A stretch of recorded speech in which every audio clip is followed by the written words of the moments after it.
Hi, folks. So I'm going to catch you up on the lines that we've covered so far from Book 8 and the Shield of Aeneas. So we're going to start at line 608, and I'm going to go fairly quickly through these lines since we've done them before. You probably have notes on them, and hopefully this will be just review. But I wanted you to have it just because I know it's been some time since we've gone over these lines, and a lot has happened. So starting at 608, but at Venus, bright Venus, Candida Venus, the goddess Venus, the bright goddess Venus, Dea Candida Venus, inter aetherios nimbos, among or between the ethereal, the aetherios, the I don't know, thin even. It's kind of in reference to the upper part of the sky. So among the ethereal clouds, nimbos, was present aderat, bearing gifts, ferens dona, which of course should be you're thinking of that scene from Book 2 of Laocoon, Timeo Danaos et dona ferentes. I fear the Greeks even when they're bearing gifts. Dona ferens, ferens dona, bearing gifts. And she saw, Vidit, line 610, her son, her natum, in a vale reducta, in a drawn back valley, or as she saw her son in a drawn back valley. Ut, I'm translating ut here as, because Vidit is indicative, not subjunctive. She saw him from afar. And he, notice the secretum modifies the natum.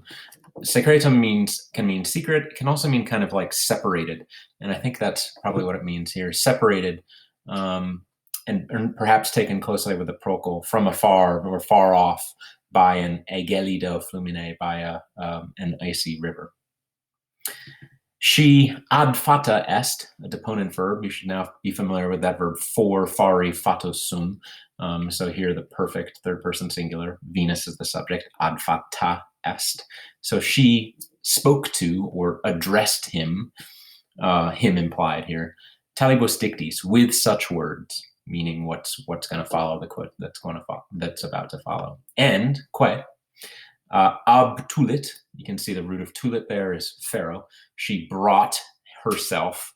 Ultro is a word that can mean kind of like of her own accord or willingly, but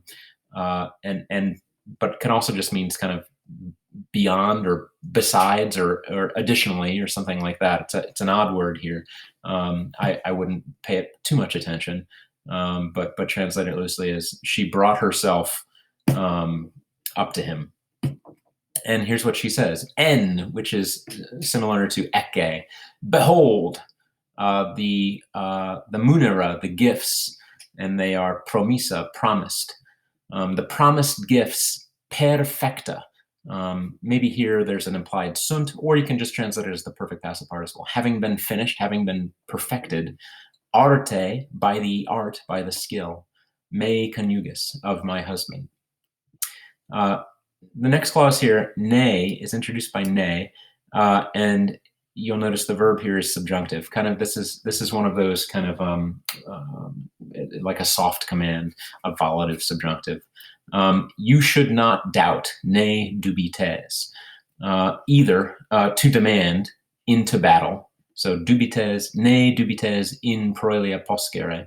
Either the Laurentes superbos, the proud Laurentians, or fierce Turnus, acrem Turnum. So do not doubt, ne dubites, you should not doubt. Soon, mox, to demand into battle, either the proud Laurentians or fierce Turnus. Dixit, she spoke, and petiwit, she sought the amplexus. Cytherea is Venus. Cytherea sought the embraces of her son.